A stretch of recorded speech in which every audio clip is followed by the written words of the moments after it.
সন্ত্রাসীদের অভয়ারণ্য নরসিংদীর পলাশ উপজেলা। ৫ আগস্টের পর যুবলীগ সভাপতির বাহিনীর দখল নিয়েছে যুবদল নেতা। দৌরাত্মে অতিষ্ঠ সাধারণ মানুষ। ৫.৫% জোরপূর্বক দলিল করে নিয়ে গেছে। আওয়ামী লীগের আমল থেকে এমপি ছত্রছায়া থেকে আমাদের এই নির্যাতন করেছে।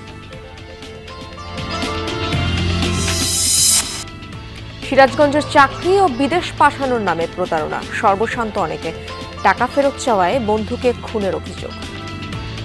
টুকু সাহেবের বাসা, ওই বাসায় নিয়ে খুব নির্মমভাবে তাকে হত্যা করে। ৮ লাখ টাকা নিচে নেওয়া চাকরি দেওয়ার কথা বলে ১.৫ লাখ টাকা নিচ্ছে, কানাডা নিবে বলে। তারপরে এই চেকটা দিছে। ১৩ মাসে মাত্র ১৪% কাজ শেষ হয়েছে খুলনার গল্লামারীর ময়ূরনদ সেতুর। কাজের ধীর গতিতে তীব্র যানজট, ব্যবসা বাণিজ্যে মন্দাভাব।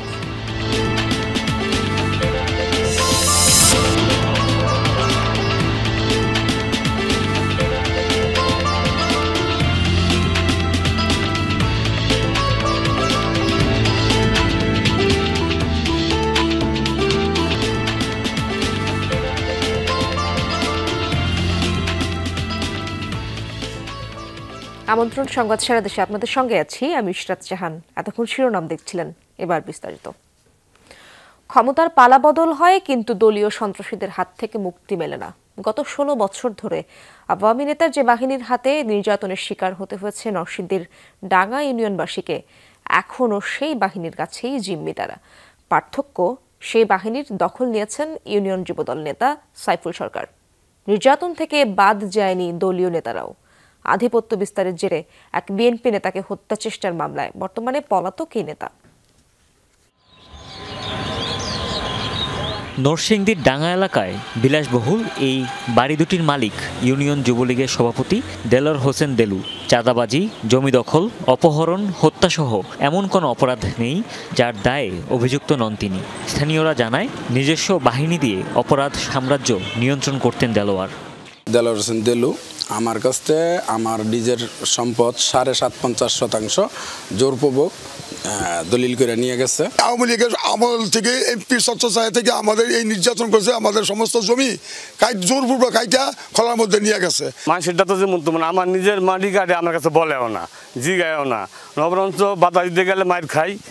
৫ আগস্ট ক্ষমতার পালাবদলের পর গা ঢাকা দেয় যুবলীগের এই নেতা। তবে ১৬ বছরের নির্যাতন থেকে এখনও মুক্তি পায়নি এলাকাবাসী। ভুক্তভোগীরা জানায়, সেই দেলুর বাহিনীকে নিয়ন্ত্রণে নিয়েছেন ডাঙ্গা ইউনিয়ন যুবদল নেতা সাইফুল সরকার। বাহিনীকে ব্যবহার করে দেলুর ব্যবসা বাণিজ্যেরও দখলে তিনি। বিগত ১৬-১৭ বছর ধরে যে নির্যাতন আমরা এলাকাবাসী হইতেছি, এখন আবার বর্তমানে যুবদল নেতা সাইফুল এবং তার কিছু লোক নতুন করে আবার এ ধরনের কাজ করতেছে। এ থেকে আমরা পরিত্রাণ চাই।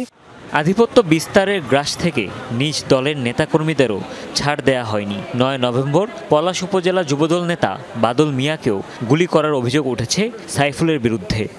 আমাকে প্রাণে মেরে ফেলার জন্য সাইফুল সরকার, রাজা সাইফুল, রুবেল, শরীফ আরও অনেকে মিলে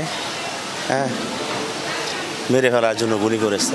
তাদের আওয়ামী লীগের শক্তি চলে গেছে, এখন তারা তাদের আগ্রাসন বজায় রাখার জন্য এখন বিএনপির ছত্রছায়ায় আসতে যাচ্ছে। এই সন্ত্রাসীদের গ্রেফতার করে তাদের বিচারের আওতায় আনতে হবে। গুলির ঘটনার পর থেকেই পলাতক সাইফুল। এর মধ্যে ১২ জনের নাম উল্লেখ সহ হত্যা চেষ্টা মামলাও হয়েছে। এই ঘটনায় আমাদের পলাশ থানায় একটি নিয়মিত মামলা হয়েছে এবং উক্ত মামলার প্রেক্ষিতে আমরা আসামি গ্রেপ্তার সহ অন্যান্য যাবতীয় আইনগত কার্যক্রম অব্যাহত রেখেছি। ক্ষমতার পালাবদল হলেও প্রভাবশালী নেতাদের ছত্রছায়ায় সন্ত্রাসীদের নির্যাতন থেমে থাকে না। নিস্তার পেতে প্রশাসন থেকে কঠোর পদক্ষেপ চান ডাঙ্গাবাসী। হুমায়ুন রশিদ, যমুনা নিউজ। বান্দরবানের রুমায় সেনাবাহিনীর সাথে বন্দুকযুদ্ধে নিহত কেএনএফ-এর ৩ সদস্যের মরদেহ উদ্ধার করেছে পুলিশ। সকালে রুমার দুর্গম এলাকা থেকে মরদেহগুলো নিয়ে আসে তারা। আইনগত ব্যবস্থা গ্রহণের পর তাদের মরদেহ স্বজনদের কাছে হস্তান্তর করা হবে। গতকাল আন্তঃবাহিনী গণসংযোগ পরিদপ্তর আইএসপিআর জানায়, রুমা উপজেলার গহীন জঙ্গলে নিষিদ্ধ সংগঠন কুকি-চিন ন্যাশনাল ফ্রন্ট কেএনএফ-এর গোপন আস্তানার সন্ধান পায় সেনাবাহিনী। পরে সেখানে অভিযানে গেলে বন্দুকযুদ্ধে ৩ কেএনএফ সদস্য নিহত হয়। তাদের গোপন আস্তানা থেকে অস্ত্র ও অন্যান্য সরঞ্জাম উদ্ধার করা হয়েছে বলেও জানায় আইএসপিআর। পাবনায় চরমপন্থী দলের সাবেক এক সদস্যকে কুপিয়ে হত্যা করেছে দুর্বৃত্তরা। গতরাতে সাথিয়া উপজেলার রাউতি গ্রামে খুন হন বাকুল ইসলাম। পুলিশ জানায়, বাকুল পূর্ব বাংলা কমিউনিস্ট পার্টির সাবেক সদস্য। গত বছর সে র্যাবের কাছে আত্মসমর্পণ করে স্বাভাবিক জীবনে ফেরে। নিজ গ্রামেই ঘোড়ার গাড়ি চালিয়ে জীবিকা নির্বাহ করত বাকুল। রাতে কাজ শেষে বাড়ি ফেরার পথে তাকে কুপিয়ে জখম করে দুর্বৃত্তরা। ঘটনাস্থলে মারা যান তিনি। কেন এই হত্যাকাণ্ড তা তদন্ত করছে পুলিশ। সিরাজগঞ্জের বেলকুচিতে চাকরি ও বিদেশ পাঠানোর নামে প্রতারণা। সেই ফাঁদে পড়ে নিঃস্ব সর্বশান্ত অনেকে। মোটা টাকা নিয়ে লাপাত্তা মতিন। টাকা ফেরত চাওয়ায় বন্ধুকে খুনের অভিযোগ আছে অভিযুক্তের বিরুদ্ধে। ঘটনাটি তদন্ত করছে পুলিশ। আমার বাবা আমি ফাঁসি চাই। ছেলেহারা এক মায়ের এমন আহাজারি। কাঁদছেন স্বজনরা, স্তব্ধ নির্বাক প্রতিবেশীরাও। গেল 12 অক্টোবর আশুলিয়ার একটি ভবন থেকে উদ্ধার হয় বেলকুচির চালা গ্রামের রাসেল হোসেনের মরদেহ। স্বজনদের অভিযোগ, সেখানে ডেকে নিয়ে খুন করেছে তারই বন্ধু মতিন। হত্যার নেপথ্যে মতিনের প্রতারণা। দফায় দফায় টাকা নিয়েও রাসেলের ভাইকে চাকরি দেয়নি সে। বন্ধু ছিল ও যে থালে খায়া ওই তালে গায়া এই আঁচল দিয়ে ও মুচ্ছে আমাকে মা বানাইছিল, আমি বেটা বানাইছিলাম। আমার বড় বেটার একটা কম্পিউটারের দোকান ছিল, লাস্টে কয় টাকা কম্পিউটারের দোকানটাও গেছে না, তো আর 6 মাস বা 1 বছর একটু কষ্ট হবো। মাসুদ স্বাভাবিক গেলে মনে হয় আমরা টাকা পয়সা দিলে আবার পরবর্তী দোকানটা খারাপ করতে পারবো। আমাদের ভাইকে বলছে যে আমি টাকা দেব। ঢাকায় আশুলিয়ায় গাজীরচর নামে একটা স্থানে টুকু সাহেবের বাসা, ওই বাসায় নিয়ে 3 তলার একদম লাস্টের একটা রুমে নিয়ে খুব নির্মমভাবে তাকে হত্যা করে। চালা গ্রামবাসী বলছেন, দীর্ঘদিন ধরেই এলাকায় প্রতারণা করছে মতিন। সরকারি বিভিন্ন দফতরে চাকরি ও বিদেশে পাঠানোর নামে ফাঁদ পাতেন তিনি। স্ট্যাম্পে স্বাক্ষর দিয়ে নেন টাকা। তার ফাঁদে পড়ে নিঃস্ব সর্বশান্ত ভুক্তভোগীরা। আমার এক ভাতিজা তাকে তার কাছে টাকা নিচ্ছে 7-8 লাখ টাকা নিচ্ছে, তা চাকরি দেওয়ার কথা বলে 1.5 লাখ টাকা নিচ্ছে, কানাডা নিবে বলে। তারপরে এই চেকটা দিছে, তারপরে আর বিদেশে নেয় নাই, টাকা ফেরত দেয় নাই। ওর একটা ভাইরা আছে স্বপন নাম, এখন এসআই না কি পুলিশের কর্মকর্তা উত্তরানা গাজীপুর থাকে। উনার প্রভাবে আমরা যে টাকাগুলো দিছি এবং কি পাই, এগুলার কোনো সে গুরুত্ব দিতেছে না। বর্তমানে পলাতক অভিযুক্ত যুবক। তার স্বজনদের দাবি সবই ভিত্তিহীন অভিযোগ। এটাই তো আমাদের প্রমাণ, এটাই তো প্রমাণ, ওটা থাকবে আপনাদের কাছে। এটা তো আপনাদের কাছে, ওটা তো আপনাদের কাছে থাকবো। আমার ছেলে আমি কোনো আমরা টাকা পয়সা নেই, আমাদেরকে কেউ জানায় 1 টাকা আমাদের সামনে ওই ছেলেকে দেয়। ভিডিওগুলো আপনি দেখবেন, আমার যদি থাইকা থাকে, আমার ছেলের যদি থাইকা থাকে, মিথ্যা বানাইলে তো আর হবে না। রাসেল হত্যার নথিপত্র বেলকুচি থানায় পাঠিয়েছে আশুলিয়ার পুলিশ। অভিযুক্তকে গ্রেফতারে অভিযান চলছে বলে জানালেন ওসি। আশুলিয়া থানা আমাদের কাছ থেকে যে কোনো সহায়তা চাইলে আমরা সর্বোত্তক সহায়তা করব। আসামি মতিন, ওর বিরুদ্ধে একাধিক অভিযোগ আছে। যদি এলাকার লোকজন আমাদের লিখিত কোনো অভিযোগ দেয়, আমরা আইনগত ব্যবস্থা নেব। রাসেল হত্যার বিচার দাবি ও মতিনের গ্রেফতার দাবিতে বিক্ষোভ ও মানববন্ধনও করেছে এলাকাবাসী। ওবায়দুর রহমান, যমুনা নিউজ। সেতু নির্মাণ প্রকল্পের মেয়াদ 18 মাস, অথচ 13 মাসে কাজ হয়েছে মাত্র 14%। কাজের ধীরগতির কারণে দেখা দিচ্ছে তীব্র যানজট। ব্যবসা বাণিজ্য গুটিয়ে নেওয়ার উপক্রম আশপাশের ব্যবসায়ীদের, ফলে চরম ভোগান্তিতে নগরবাসী। এমন চিত্র খুলনার গল্লামারী এলাকায় ময়ূর নদের ওপর নতুন সেতু নির্মাণ কাজে বিলম্বের জন্য সড়ক ও জনপথ বিভাগকে দোষছে ঠিকাদারি প্রতিষ্ঠান। খুলনা শহরের অন্যতম প্রবেশদ্বার গল্লামারী। যানবাহনের চাপ বেড়ে যাওয়ায় ময়ূর নদের পুরনো সেতুটির পাশে প্রায় 7 কোটি টাকা ব্যয়ে 2015 সালে আরেকটি ব্রিজ নির্মাণ করে সড়ক ও জনপথ। কিন্তু নৌযান চলাচলের বিষয়টি বিবেচনায় না নিয়ে পানির স্তর থেকে স্বল্প উচ্চতায় নির্মিত সেতুটি মাত্র 6 বছরের মাথায় ভেঙে ফেলার সিদ্ধান্ত হয়। পরবর্তীতে আবার সিদ্ধান্ত হয় দুটি সেতুই ভেঙে ফেলার। 67 কোটি টাকা ব্যয়ে দৃষ্টিনন্দন স্টিল আর্চ ডিজাইনের সেতু নির্মাণের প্রকল্প হাতে নেওয়া হয়। পুরনো একটি ভেঙে 2023 সালের অক্টোবরে শুরু হয় নতুন সেতুর নির্মাণ কাজ। তবে 13 মাসে অগ্রগতি মাত্র 14%। কাজে ধীরগতির কারণে তীব্র যানজটে নাকাল হতে হচ্ছে যাত্রী ও পরিবহন চালক শ্রমিকদের। প্রত্যেকদিন কিন্তু আমাদের যাওয়ার সময় আসার সময় এই রাস্তাটাই ব্যবহার করতে হয়, এটার কোনো অল্টারনেটিভ আমাদের কাছে নাই, তো ব্যাপারটা আমাদের জন্য অনেক দুর্ভোগের। ধুলাবালি, পলিউশন সবকিছু মিলে খুব ভোগান্তি পোহাতে হয়। গাড়ি ভাড়া করে চালাতে হয়, 12 টাকা উঠানো টাফ হয়ে যায়, আধা ঘন্টা 40 মিনিট তো বসেই টাকা লাগে। শুধু যানজটই নয়, দীর্ঘদিন ধরে সেতুর কাজ চলায় ক্ষতিগ্রস্ত হচ্ছেন স্থানীয় ব্যবসায়ীরাও।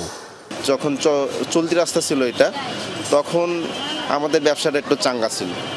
এই ভেঙে ফেলার পরে একদম আমরা মানে আগে যা বেচা কিনা করতাম তার 3 ভাগের 1 ভাগ বেচা কিনাও হয় না। যদি চালু থাকতি তো 25,000 30,000 টাকা কেনা বেচা করছি ডেলি, আর এখন হয় না 1,000 টাকা 1,500 টাকা। নতুন সেতুর নির্মাণ কাজে বিলম্ব হওয়ায় ক্ষুব্ধ নাগরিক সমাজ। পূর্বের অপরিকল্পিত সেতু তৈরির সাথে জড়িতদের শাস্তির দাবি তাদের। পূর্বের ব্রিজটি নির্মাণের সাথে সংশ্লিষ্ট সকলকে জবাবদিহিতা ও আইনের আওতায় এনে সুষ্ঠু বিচার প্রক্রিয়ার মাধ্যমে দৃষ্টান্ত স্থাপন করার জন্য কর্তৃপক্ষের প্রতি আহ্বান জানাচ্ছি।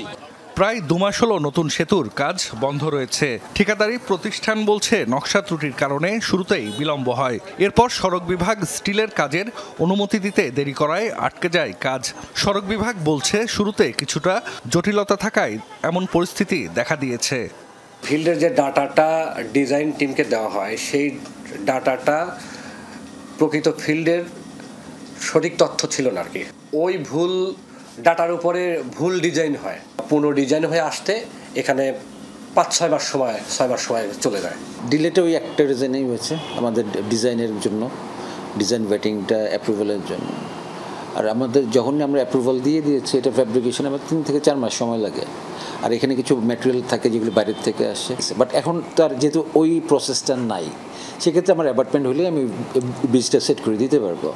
137 মিটার দৈর্ঘ্য ও 13.7 মিটার প্রস্থের 2 লেন বিশিষ্ট সেতুটির নির্মাণ কাজ শেষ হওয়ার কথা রয়েছে আগামী বছরের মার্চে। প্রকল্পের মেয়াদ 1 বছর বাড়ানোর কথা ভাবছে সড়ক বিভাগ।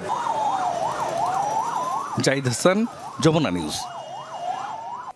দিনাজপুরের হিলি স্থলবন্দর দিয়ে পেঁয়াজ ও আলুর আমদানি নিয়ে শঙ্কা দেখা দিয়েছে।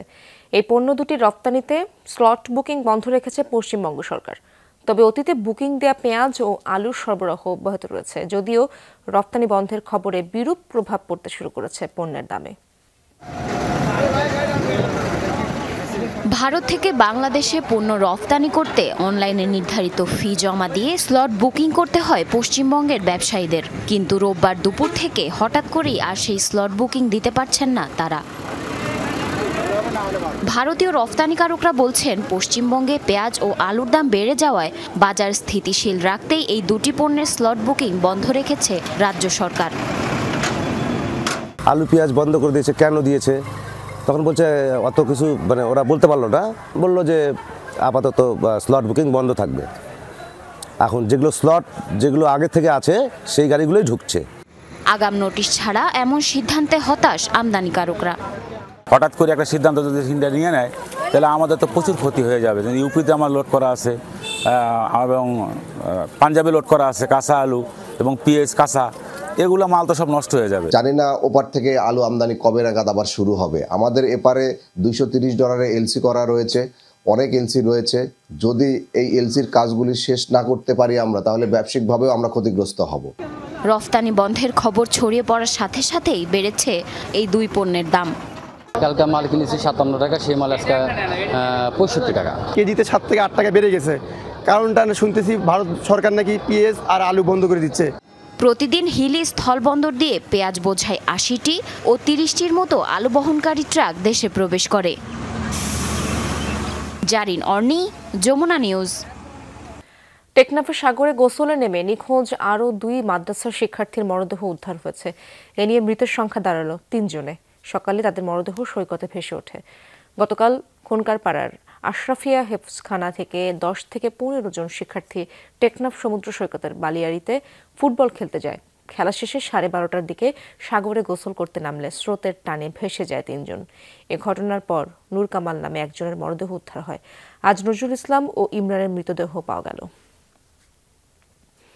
আরিয়াল খাঁ নদ থেকে অবৈধভাবে বালু উত্তোলনে বাধা দেয়ায় মাদারীপুর এলাকাবাসীর ওপর হাত বোমা ছুড়েছে সন্ত্রাসীরা। গতকাল রাতে সদরের তাল্লুক এলাকায় এই ঘটনা ঘটে। এলাকাবাসীর অভিযোগ, দীর্ঘদিন ধরেই স্থানীয় প্রভাবশালী আলম ও পাপ্পু হাওলাদার সহ একটি অসাধু মহল নির্বিচারে বালু উত্তোলন করে আসছে। গতরাতে নদের পাড়ের মানুষজন তাদের বাধা দিলে অতর্কিত হাতবোমা নিক্ষেপ করে পালিয়ে যায় তারা। এতে এক গৃহবধূ সহ 3 জন আহত হয়েছে। পরে স্থানীয়রা তাদের উদ্ধার করে সদর হাসপাতালে ভর্তি করে। দ্রুতই জড়িতদের আইনের আওতায় আনার কথা জানিয়েছে পুলিশ।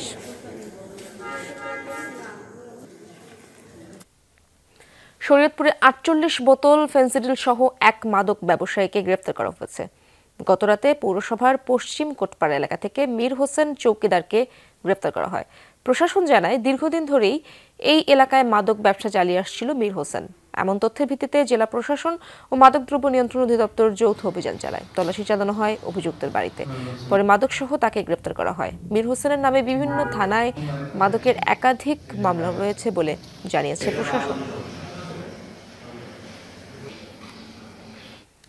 সবাই মিলে একসাথে শেখার এক ব্যতিক্রমী আয়োজন অনুষ্ঠিত হয়েছে খুলনার ফুলতলায়। বিশেষ চাহিদা সম্পন্ন শিশুদের নিয়ে সচেতনতা বাড়াতে ইউএসএআইডি এই একীভূত শিক্ষা বিষয়ক মেলার আয়োজন করে, যেখানে সবাই আপন ভুবনে নিজের মতো করে শিক্ষা গ্রহণ করে। সংশ্লিষ্টরা মনে করেন, এমন শিক্ষা ব্যবস্থা সারা দেশে ছড়িয়ে দিতে পারলে আমূল পরিবর্তন আসবে শিক্ষা ব্যবস্থা ও দৃষ্টিভঙ্গিতে। কারো চেষ্টা মনের কল্পনাগুলো ক্যানভাসে ফুটিয়ে তোলার, কেউ বা মেতেছে নাচ গানের পরিবেশনায়। দিনটি শুধুই শিশুদের। দাতা সংস্থা ইউএসএআইডির উদ্যোগে খুলনা ফুলতলার ডাবুর মাঠে শিশুদের জন্য আয়োজন করা হয় খেলাধুলা আর সাংস্কৃতিক অনুষ্ঠানের। তবে আকর্ষণের কেন্দ্রবিন্দুতে ছিল বিশেষ চাহিদা সম্পন্ন শিশুদের সৃজনশীলতা। বন্ধুর সাথে মেলা ঘুরেছি, আমার অনেক ভালো লেগেছে। গানও দেখেছি, নাচও দেখেছি, কবিতাও দেখেছি, ছবি আঁকা। সকালে আমি ছবি আঁকা প্রতিযোগিতায় নাম দিয়েছিলাম। আমার পাশে একজন প্রতিবন্ধী শিশু ছিল, আমি তাকে সাহায্য করেছি। এই মেসেজটাই আমি দিতে চাই যে কাউকে ছোট করব না। আমরা প্রত্যেকেই মানুষ। একীভূত শিক্ষা ব্যবস্থা প্রকল্পের অংশ হিসেবে এই আয়োজন, যা নিয়ে বেশ আশাবাদী আয়োজকরা। মূল ধারায় বাচ্চাদের সাথে তারাও যদি একসাথে শিখতে পারে, আমার মনে হয় আলাদা করে বিষয়টা থেকে বের হয়ে এসে সবার সাথে শিখলে ওদের জন্য এটা ভালো হবে। 56টি প্রাথমিক বিদ্যালয় ও 20টি সরকারি বেসরকারি উচ্চ বিদ্যালয়ের সহস্রাধিক শিক্ষার্থী শিক্ষক অংশ নেয় এই আয়োজনে। সবশেষে অংশ নেওয়া শিশুদের হাতে উপহার তুলে দেওয়া হয়। হুমায়ুন রশিদ, যমুনা নিউজ। দর্শক, এই ছিল সংবাদ সারা দেশের এখনকার আয়োজনে। এতক্ষণ সাথে থাকার জন্য ধন্যবাদ সবাইকে।